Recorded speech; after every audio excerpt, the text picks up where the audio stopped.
It starts with a burst of resolve. You sit down with a planner and decide that starting Monday, everything changes.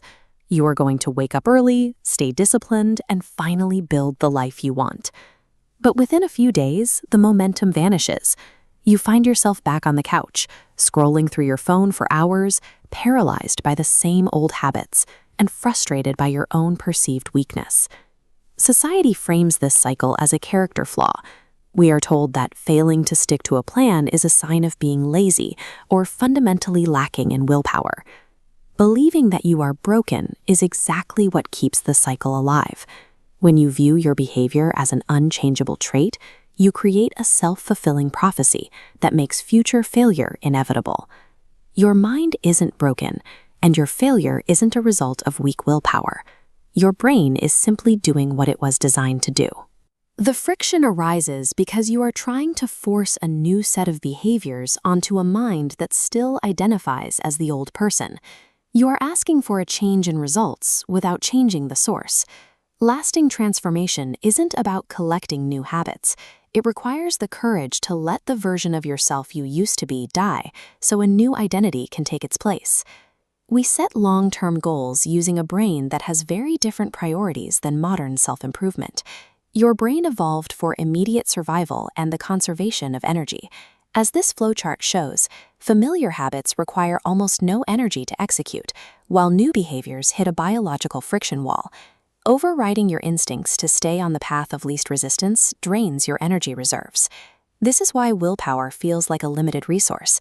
It is literally fighting against millions of years of evolutionary efficiency.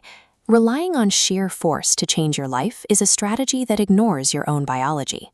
In a fight between a new goal and an ancient survival mechanism, the biology wins. While biology manages energy, your psychological architecture manages who you think you are. Carl Jung described this as the persona.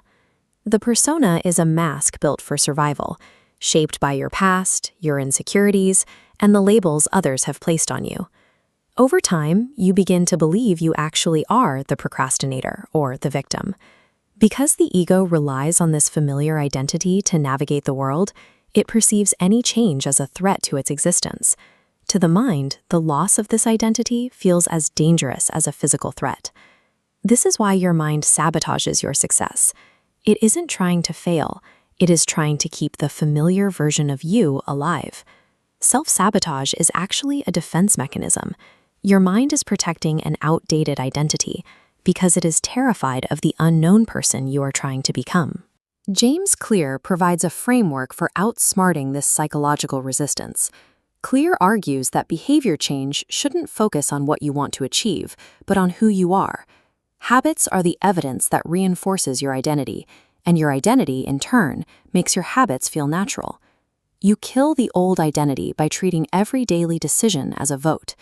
When you choose to work for just 2 minutes instead of quitting, you are telling yourself, I am the kind of person who shows up. This is the logic of choice architecture. By manipulating your physical environment, you can make the right behaviors the path of least resistance. Placing your gym clothes out and putting your phone in another room reduces the energy required to do the right thing. You stop needing motivation because you have made the right action easier than the wrong one. You don't reach your goals through sheer desire. You fall to the level of the systems you build for yourself. Replacing an identity is a heavy process. It requires a mourning period for the person you used to be, and that transition is often uncomfortable.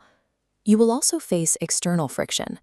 When you stop acting like the undisciplined person others expect you to be, they may push back because you are no longer filling the role they assign to you.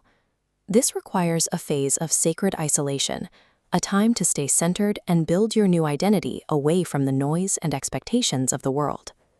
The internal doubt and social pressure you feel are indicators of change.